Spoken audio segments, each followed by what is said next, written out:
My name is Lauren Parker. I'm 38 years old, and I'm an accountant. Last September, I stood in the doorway of my mother's lavish retirement party, a party I had quietly paid the deposit for, and listened to a room full of relatives whisper that I was the frigid daughter who couldn't do anything right. An hour later, my sister waved over a security guard and said, loud enough for the whole ballroom to hear, "Security, remove this useless woman." My mom stood 10 feet away. She looked at the flowers. So I left without a word, drove home, and did one thing that took me less than 10 minutes. By the time I stepped out of the shower, my phone showed 56 missed calls, and my mother and my sister were standing on my front porch in their party dresses. They thought that email was my revenge. It wasn't. It was just the invoice. What happened over the next 9 weeks? The unpaid bills, the paperwork my sister never wanted anyone to see, and the offer my mother made at my front door. That's the part none of them saw coming.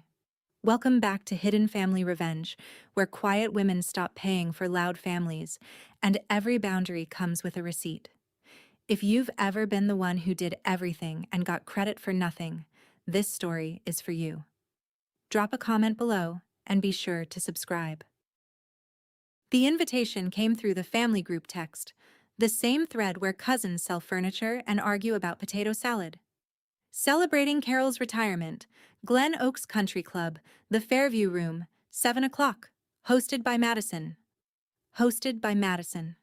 I read that line twice because back in June, Madison had called me with her sugar voice on. The club wanted a deposit to hold the date. $3,500. Just put it on your card, Lore. I'll pay you back the second my invoice is clear. I'm an accountant. I know what it means when someone's invoice is never clear. But this was Mom's party, her 31 years at the school district office, her one big night. So I paid it, the way I'd been paying things for 6 years. Quietly, directly, no announcements. Nobody ever mentioned the deposit again. Not Madison. Not Mom. It sat there on my statement like a guest nobody introduces. The night of the party, I picked out the blue dress I wear to client dinners and wrapped 2 gifts. The first was a photo album I'd spent a month building. Mom at her desk in 1994. Mom with her terrible perm. Mom holding baby Madison on the school steps. The second was a check, folded inside a card, for the pottery classes she'd talked about for 20 years and never once signed up for. Something she'd do with her own hands, for nobody's camera. I drove the 15 minutes to Glen Oaks with the gifts on the passenger seat, and I remember thinking the parking lot looked full for a school secretary's retirement. I had no idea I was about to walk into the most expensive party I never agreed to buy. The Fairview Room did not look like a retirement party. It looked like a wedding that had lost its groom. There was a floral wall by the entrance, white roses and greenery, the kind brides rent by the panel. A photo booth with gold letters spelling "Cheers to Carol." A jazz trio in the corner. Past appetizers on silver trays. I counted maybe 120 guests, which was strange, because Mom's actual life held about 40 people. The rest were faces from Madison's world, vendors, club friends, women with white teeth and beige dresses who said, "So sweet," a lot. And in the middle of it all was my sister, headset adjacent, directing a photographer like a field general. Get Mom under the arch. No. Laughing. Get her laughing. My mother stood under the flower arch in a champagne-colored dress I'd never seen, and she was glowing. I want to be fair about that. She looked happier than she'd looked since Dad died, and some part of me was glad, even standing there invisible in my client dinner blue. But the accountant part of me was doing what it always does. Flowers like that run 4 figures. The Fairview Room runs 4 figures. The trio, the trays, the photographer. I was standing inside a 5-figure evening for a woman whose pension I could recite from memory. Every detail was built to be photographed, and I wasn't in a single frame. Nobody handed me a corsage. Nobody had saved me a seat at the family table. I checked the place cards twice. I set my 2 gifts on the gift table, between an orchid and a basket wrapped in cellophane, and I asked myself the question I should have asked in June. Who exactly is paying for all of this? I heard it by the punch table from two cousins on my mother's side who didn't know I was behind them. The taller one, Denise, leaned toward the other and nodded across the room at me before she realized the room had moved me closer. "There's the frigid daughter who can't do anything right," she said, in the tone you'd use for weather. "Never lifted a finger for Carol, you know. Not once since Frank passed. Thank God for Madison." The other one made a little sound of agreement, the hum women make in church. I stood there holding a glass cup of sherbet punch, and the strange thing is, I didn't feel stabbed. I felt like I was reading a bank statement with a stranger's name on my account. Never lifted a finger.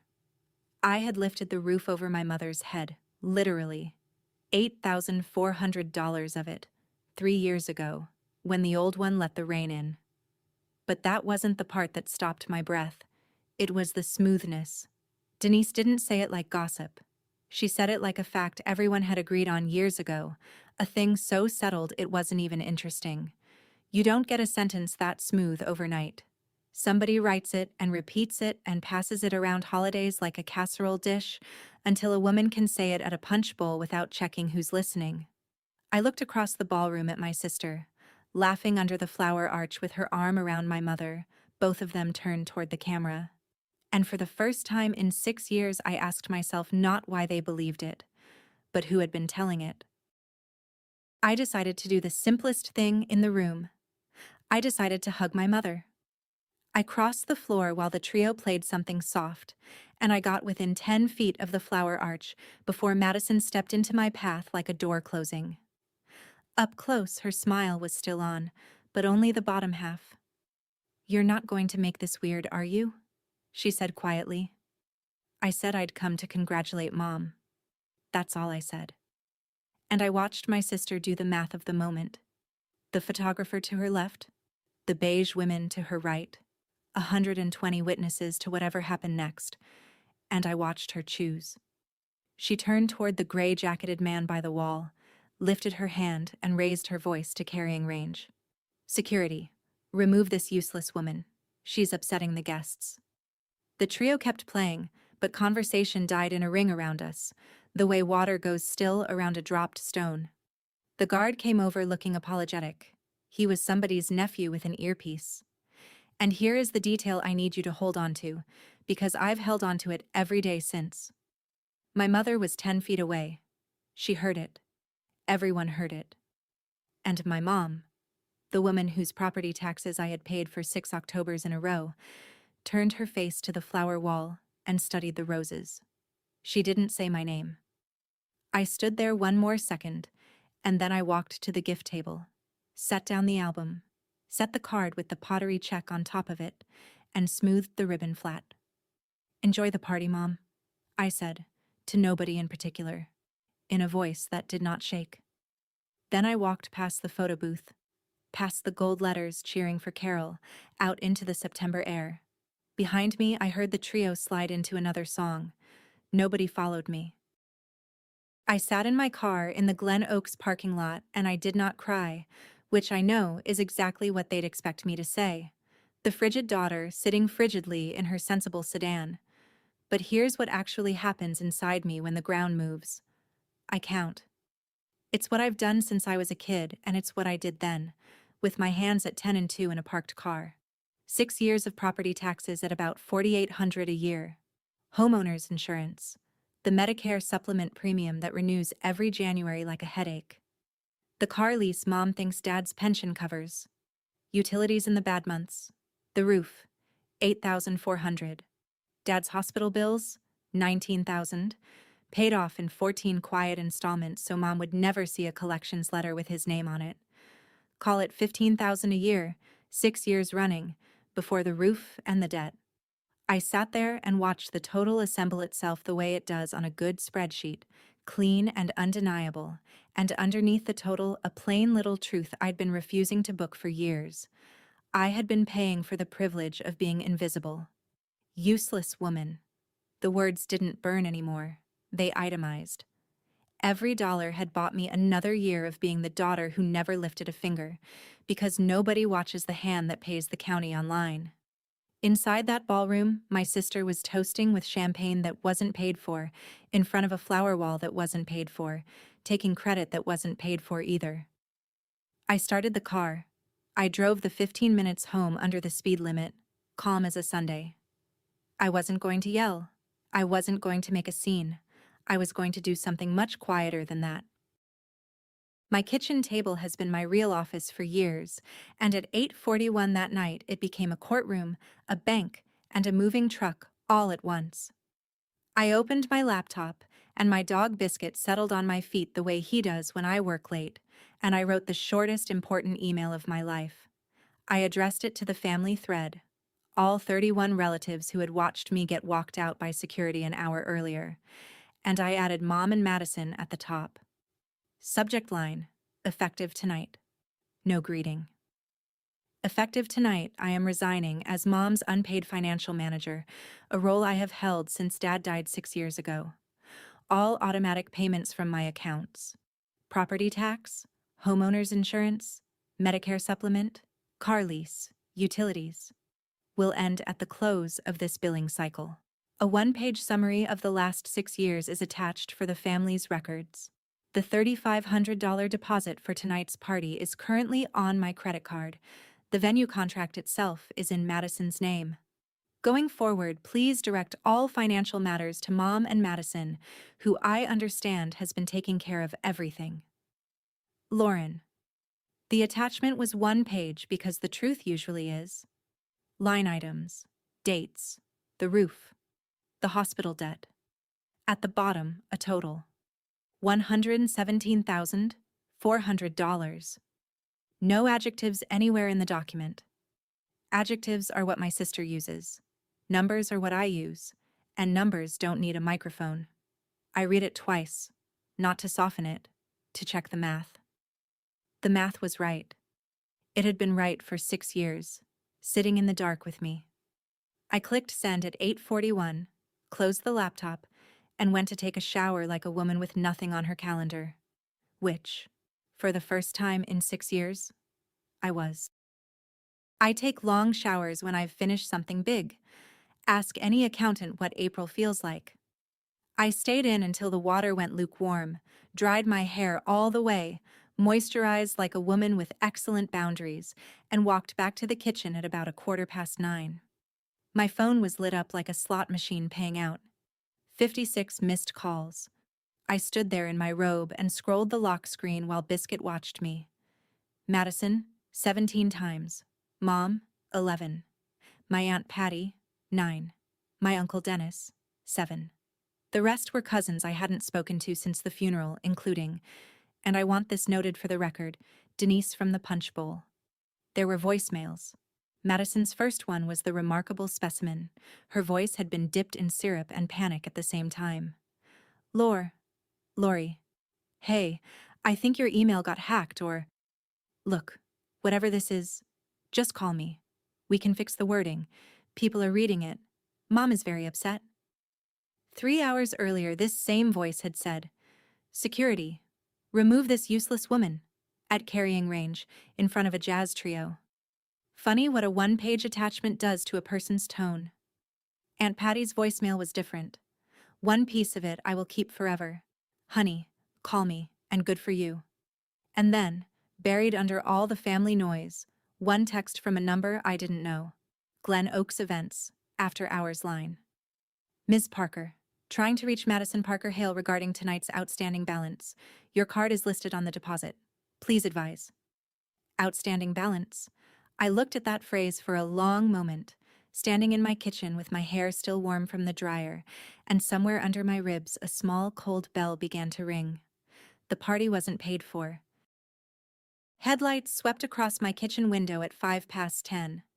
I live 12 minutes from my mother and 15 from the club, and apparently that's exactly how long dignity lasts in a crisis. Through the front blinds, I watched 2 women come up my walk in the most beautiful clothes of their lives, Madison still in her hostess dress, phone glowing in her fist like a weapon she couldn't fire, and behind her my mom, still wearing her corsage. Somebody had pinned it on her at 7 o'clock when the night was perfect. Madison knocked the way process servers knock. Lauren, open the door. Lauren. Biscuit gave one low woof and looked at me for instructions. And I just stood there a second, in my robe, in my own warm kitchen, taking in a sight I had never seen in 6 years of paying that family's bills. They had come to me. Not a text telling me where to send money. Not a group thread where my name only appeared under, "Can you cover?" My mother and my sister on my porch, at night, needing something only I could give them. And for the first time, the thing they needed wasn't my card number. It was my silence back.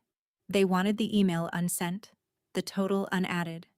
The quiet daughter returned to her quiet. I looked down at Biscuit. "That's not for sale anymore," I told him. He seemed to accept this. Then I tightened the belt on my robe and I opened the door. Before I tell you what my sister said on that porch, let me ask you something. Have you ever been the one who paid quietly while somebody louder took the bow? Tell me in the comments where you're watching from, and hit subscribe. Because what came next told me exactly who my sister had always been. Madison came through the doorway talking, which is how she enters every room. "Okay, here's what's going to happen. You're going to send a follow-up saying the numbers were a draft, a projection, whatever accountants call it, and that emotions were high, and..." I said no. Just that. And it was fascinating, watching her recalibrate in real time, like a GPS after a missed exit. She downshifted into sweetness. Lori, we're sisters. Tonight got out of hand. The security thing was a misunderstanding. You know how parties are." Then, when the sweetness bounced off me, the third gear, the real one. "You realize everyone's going to think you've lost it? Airing family business in writing? To the whole thread? People will think you're unstable." And through all of it, my mother stood on my doormat in her corsage and said one sentence. One. "People saw that email, Lauren." Not. "Is it true?" Not. "Did you really carry me for 6 years?" Not. "Why didn't I know the roof cost $8,000? People saw. I looked at my mom for a long, quiet moment, and I finally understood the house I grew up in. It was never about what was happening. It was about what could be seen from the street. I kept my voice level, the voice I use when a client's numbers don't survive daylight. "Everything in that email is accurate. If either of you finds one number that's wrong, I'll correct it to the whole thread by morning." Silence. Madison's jaw worked. My mother looked at her shoes. Because here was the problem with the frigid daughter who couldn't do anything right. She had done the math right, and everyone copied on that email knew it. "It's late," I said gently, and closed my own front door, softly, on the 2 best-dressed women in Ohio. Through the wood, I heard Madison's heels turn on my porch, and then one muffled sentence that told me she still hadn't read the room. "She'll cave by Tuesday." To explain how a woman gets a name like Frigid, I have to take you back 6 years, to 5 weeks in a cardiac ward and the funeral that came after. My dad, Frank Parker, was the warmest man in any room and the only member of my family who ever watched me work. When his heart finally quit, my mother folded like paper, which nobody blamed her for, and Madison grieved the way she does everything, visibly, beautifully, in the arms of a rotating audience. Somebody had to be the third kind of person. I was the one at the funeral home comparing casket prices while my hands went numb. I was the one who signed at the morgue, canceled Dad's cards, called the pension office, sat my mother down at the bank when her name had to go on things alone for the first time in 40 years. At the service, relatives hugged Madison in a line like a wedding reception, while I stood at the door confirming the head count for the luncheon. That's the picture everyone kept. Madison weeping openly by the casket, and Lauren by the guest book, dry-eyed, checking her phone. What the picture didn't show was the parking lot afterward, where I sat in my car between the service and the bank appointment and cried so hard my ribs ached, alone, with the engine running, for exactly as long as I could afford before wiping my face and going back to work. Nobody saw that, because I've never grieved for an audience. The audience only writes down what it sees. I remember a Christmas years before, when Madison had commandeered the living room for one of her performances, and Dad found me in the kitchen doing the dishes. He picked up a towel and stood beside me and said, "Quiet work still has to be done by somebody." He said it like a compliment. It took me 38 years to hear the warning in it. 2 weeks after we buried him, I found out what my father had been protecting my mother from. I sat at her kitchen table on Maple Grove Lane, the house they'd owned for 34 years, and opened the drawer where she'd been putting things she couldn't look at. Unopened envelopes, weeks of them, a modest pension, a mortgage almost done but not quite, and hospital bills from those last 5 weeks totaling $19,000, addressed to a dead man. My mother sat across from me with her hands around a cold coffee, and she couldn't meet my eyes. And I want to be careful here, because this next part is the part I've had to forgive. I said, "Mom, let's get everyone together. You, me, Madison. Put it all on the table. Make a plan as a family." And my mother, 59 then, married her whole adult life to a man who handled every dollar, grabbed my wrist and begged. That's the only honest word. "Please don't tell anyone. Please. Your father would be ashamed if people knew he left me like this." What do you do with that? Tell the family anyway, and strip your widowed mother of the one thing she had left, which was how things looked. So I built the machine in the dark. Everything paid straight to the source: county, insurer, contractor. Never cash into anyone's hands. My own name kept off her debts. Records kept like the accountant I am. I had asked for daylight and been begged into the dark by a grieving woman, and I said yes. And if you'd been sitting at that table, you'd have said yes too. About $15,000 a year, the roof in year 3, the hospital debt in 14 installments. 6 years. And the machine ran so quietly that the whole family forgot anyone was running it, or decided somebody else was. Now, the whisper at the punch bowl.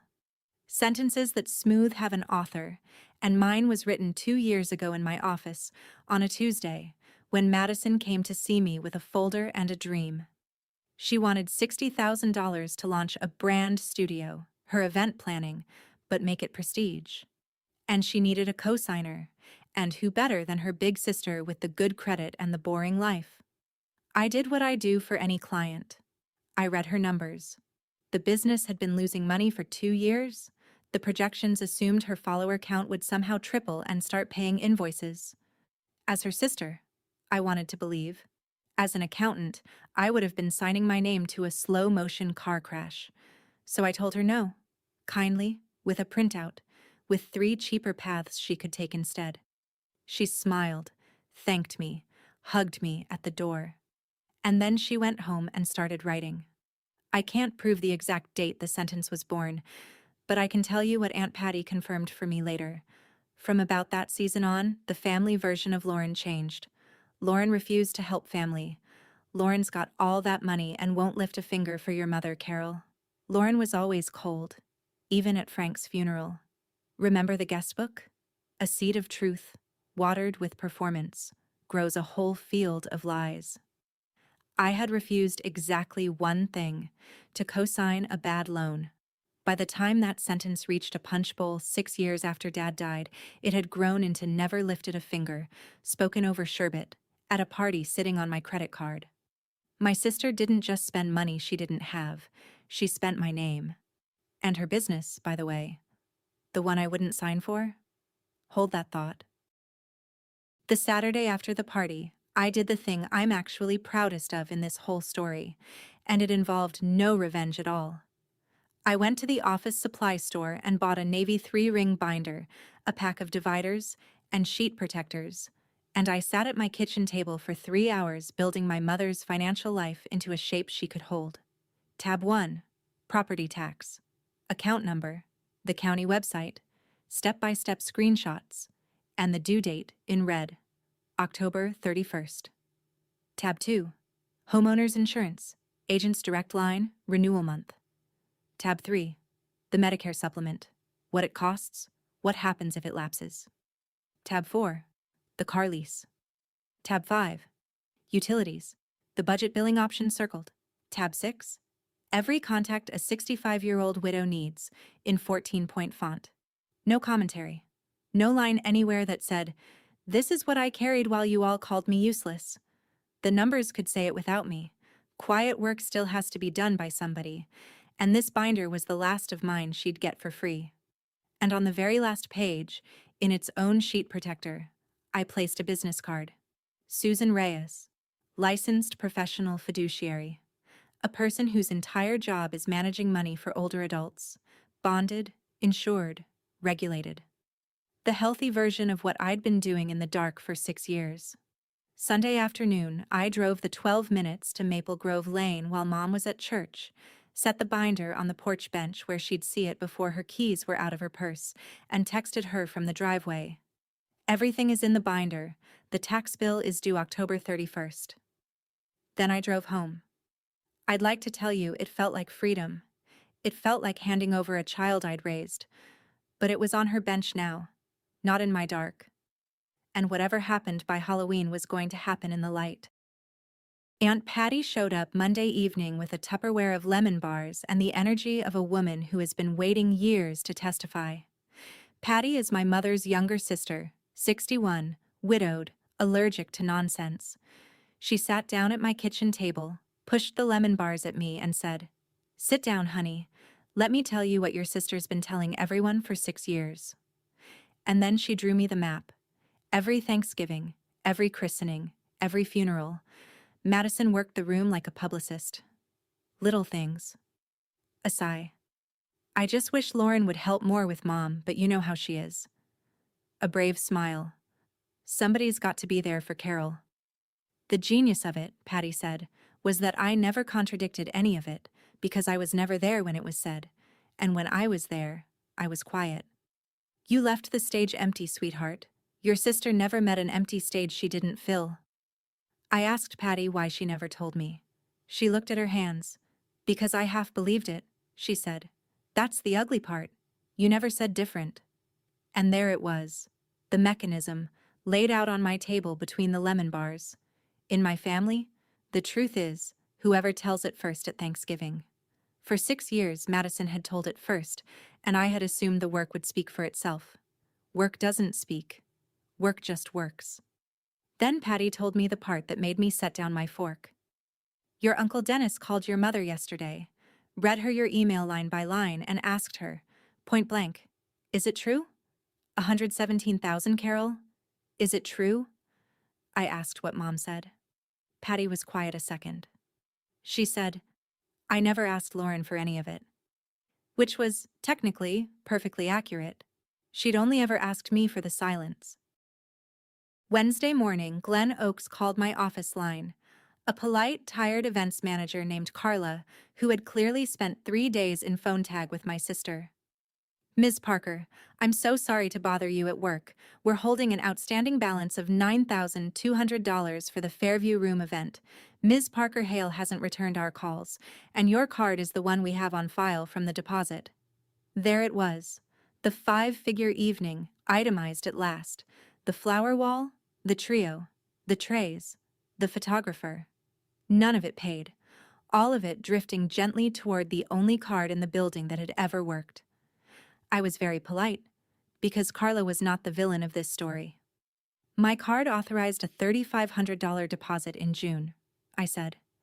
"The signed contract for the event is in Madison Parker Hale's name. I'd encourage you to pursue the contract holder. And I'll email you now, in writing, revoking any authorization beyond the original deposit." I could hear her typing. "That's very clear, thank you," she said, in the voice of a woman updating a file called Problem. After we hung up, I sat back in my office chair and let myself feel the black comedy of it. Security, remove this useless woman. 3 days later, the useless woman was the only person attached to that glittering evening whose money was real. The useless woman was the deposit. The useless woman had been the deposit for 6 years. By Friday, Patty reported, the florist was calling Madison's voicemail, and the photographer, who knew every planner in the county, had started asking around. In my sister's world, that's not a debt problem. That's a burning building. And I had just, very politely, declined to be the fire department. Vendor World is a small town inside a small town. Within a week, the story of the unpaid Fairview room had made its quiet rounds, not because I told anyone, and that part matters. I never posted. I never forwarded. I'd sent one email to one family thread, and I let physics do the rest. A bride who'd booked Madison for a spring wedding called her and asked, delicately, about a deposit refund. The photographer stopped tagging her. Somebody's beige dress friend from the party asked somebody else whether Carol's daughters had some kind of situation. The show my sister had spent years building ran on exactly one fuel, the appearance that everything was handled, and appearances, it turns out, have creditors too. Then came the phone call I never expected. Greg, my brother-in-law, a sales director who travels 4 days a week and has spent 10 years married to the performance without ever checking the ticket price. He didn't say hello. He said, "Lauren, whatever's going on with Maddie's books, is it bad?" And I stood in my kitchen holding the phone, genuinely surprised by what I felt, which was pity, in every direction. He wasn't calling to defend her. He was calling because he'd seen the Glen Oaks number on her silenced phone, and a vendor had said something at the gym, and he was doing the thing everyone in this family does, coming to the accountant, privately, in the dark. I gave him the only sentence he was entitled to.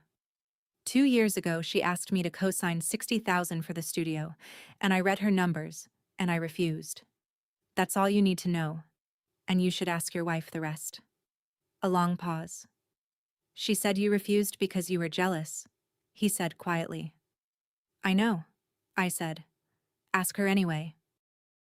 Sunday night, 2 weeks after the party, my mother left me a voicemail, and it was nothing like the 11 calls from the night of the email. No people saw. No, your sister didn't mean it. Her voice was small and flat, the way it sounded the year Dad died, and she talked to my machine like it was a priest. The binder is on my kitchen table, she said. I've been reading it every night this week. Lauren, I don't understand half of it. I'm 65 years old and I have never once paid the property tax myself. Your father did it. And then, I suppose I told myself it was handling itself. A pause long enough that I thought the message had ended. Then, did you really do all of this? All these years? Don't answer that. I know you did. It's all got your handwriting on it. Another pause. Call me back when you're ready. Not before. I'm learning tab 5. The budget billing. Click. I stood by the counter and played it 3 times, and Biscuit leaned on my shin, and I'm not going to pretend to you that my eyes were dry, because the frigid thing was always a lie. Here's what I did not do. I did not grab my keys. For 6 years, a voicemail 1/10 that sad would have had me on Maple Grove Lane in 12 minutes with my laptop and my checkbook, fixing before anyone finished asking. The old Lauren answered need like a fire alarm. The new one sat down, finished her tea, and let her mother sit with tab 5. Because rescue was the family drug, and I was done being the supply.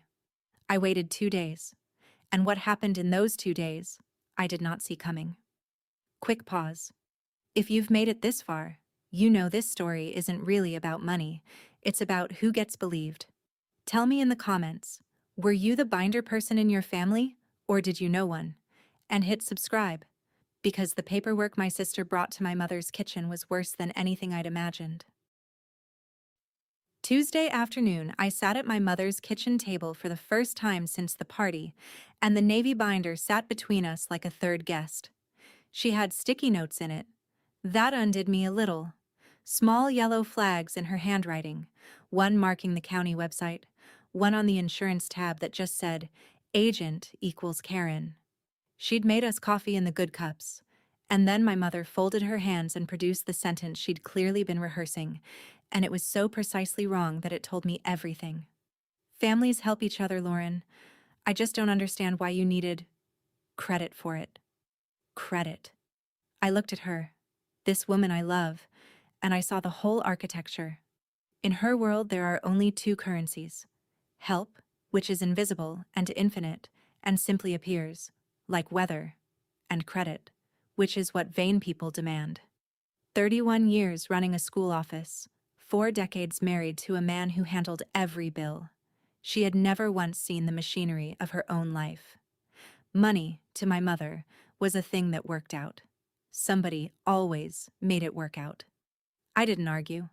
I've learned you can't audit a worldview across a coffee cup. Instead, I asked one question, gently, the way you'd hand someone a mirror.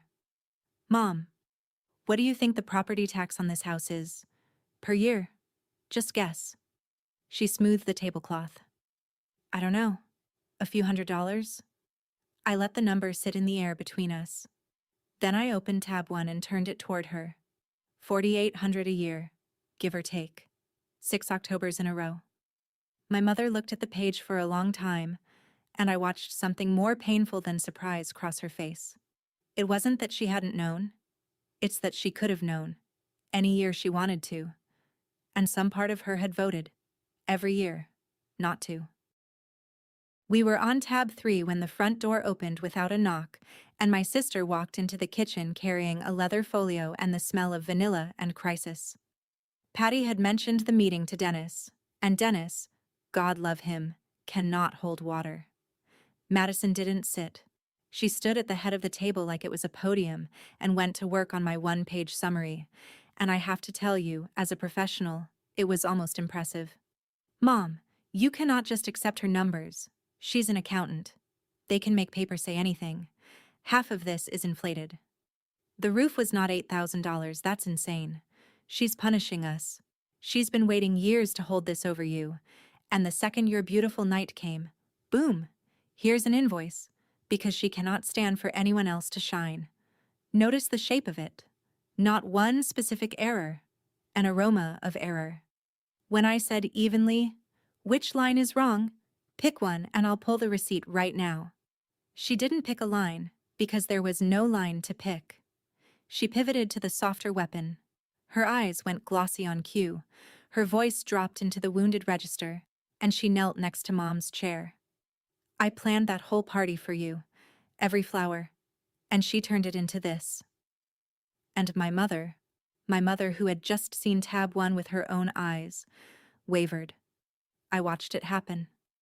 Her hand went to Madison's hair, and her face turned toward me with an expression that said, "Can't you just be the bigger person?" Which in our family has only ever meant the quieter one. Something in me went very calm, the way the office goes calm when I finally find the error in a client's books. I couldn't win a storytelling contest against my sister. I'd lose every time. So, for the first time in my life, I stopped entering. As I stood to rinse my cup, Madison set her folio on the counter, and the flap fell open an inch. Enough for me to see the logo on the papers inside. A bank.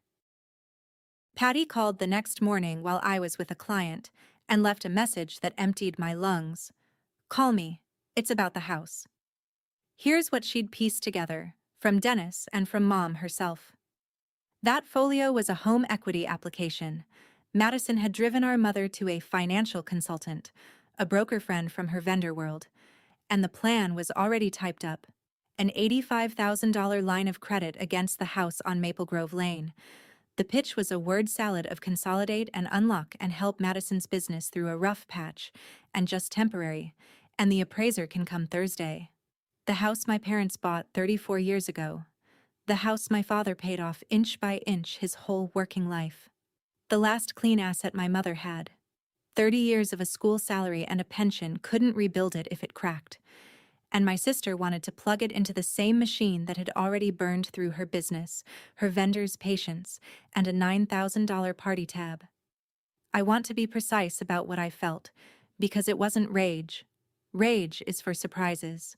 And this wasn't one. It was the next cell in a spreadsheet whose formula I'd finally read. Madison wasn't a monster. Madison was drowning. Quietly, expensively, the way people drown when the performance is the only asset they have. And drowning people grab whatever floats. To her, the house wasn't Mom's safety. It was the family's equity. And she was family, so it was hers. She'd probably even convinced herself she'd pay it back, the way she'd convinced herself about my 3,500 and the venue and the florist.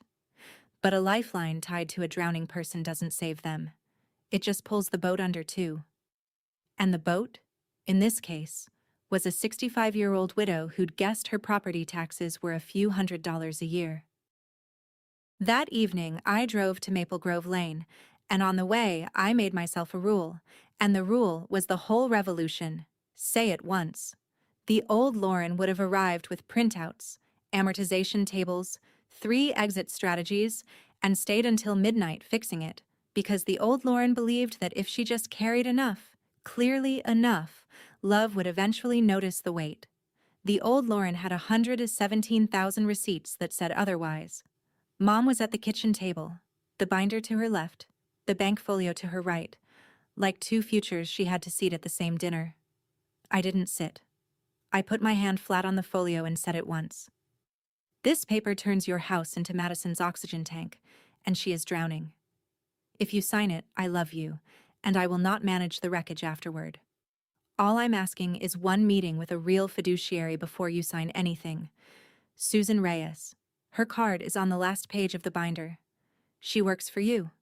Not for me, not for Madison. You. My mother's chin came up, and out came the reflex, 40 years deep. Your sister is just going through a rough patch. Why do you always have to be so cold about family? There it was. The lifetime special. Cold. Frigid. Can't do anything right. The words that had always sent me scrambling to prove otherwise. One more payment. One more rescue. This time I let the word sit there and did not reach for it. I hope she gets through it, I said. Read tab 1 again before Thursday.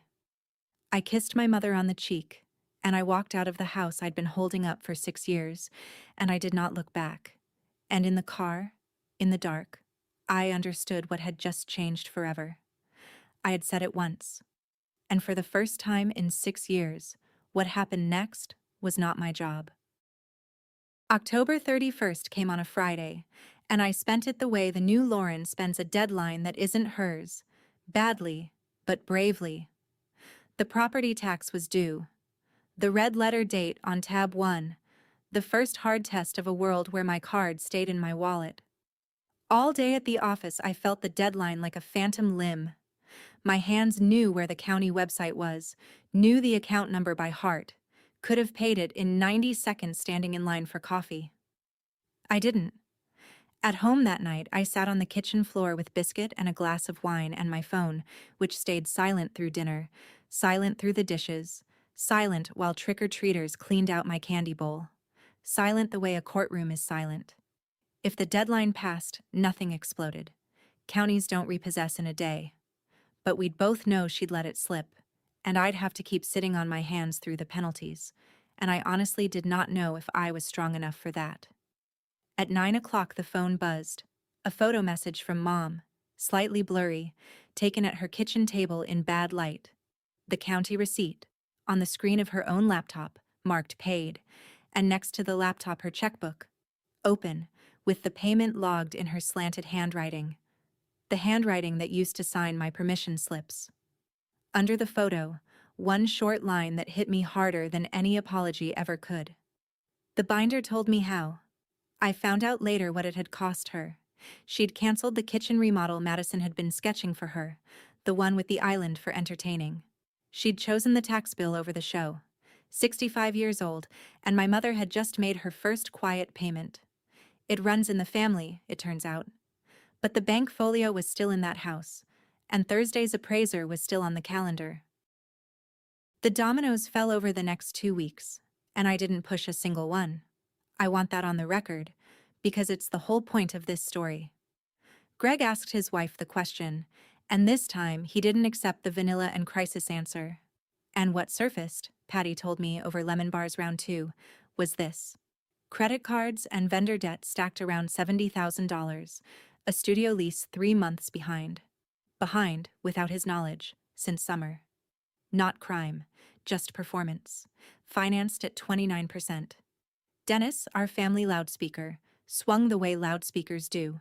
The same voice that had spent years asking why Lauren never helps was now booming down the phone lines that Lauren kept Carol afloat for 6 years. Did you know that? As if he'd discovered it himself. As if he hadn't left 7 missed calls on my phone the night they all learned the number. I let him boom. The narrative had flipped without me feeding it a single word in public. Because I'd only ever put one page into the world, and the page was true. And true pages don't need a press tour. And my mother went quiet for a few days, and then Patty told me the detail that let me finally exhale. When Mom heard the real size of Madison's debt, she sat at her kitchen table with the bank folio for a long time. Then she got up, and she didn't sign it, and she didn't burn it. She put it in the drawer, the same drawer where she used to hide the unopened envelopes after Dad died, and she called the broker and canceled Thursday's appraiser. Not a no, yet, but a not like this. From that woman, in that house, it was practically a revolution. Then, on a Friday evening in the middle of November, headlights swept across my kitchen window at dusk, the way they had on the night of the 56 calls. But this time, the car in my driveway was my mother's, and this time, she was alone. My mother had not been inside my house in years. I realized it as she stood in my kitchen unwinding her scarf, looking around at my life like a country she'd heard about. I made coffee in the good cups, because I am my mother's daughter whether either of us likes it. She sat where Patty sits. Biscuit put his chin on her knee, the traitor, and she petted him with one hand and held her coffee with the other, and then she said the thing I had been waiting to hear since I was a girl standing outside one of Madison's performances. I was wrong, Lauren. I've been sitting with that binder for 2 months, and every page of it is you. And I was wrong. You were the one holding me up.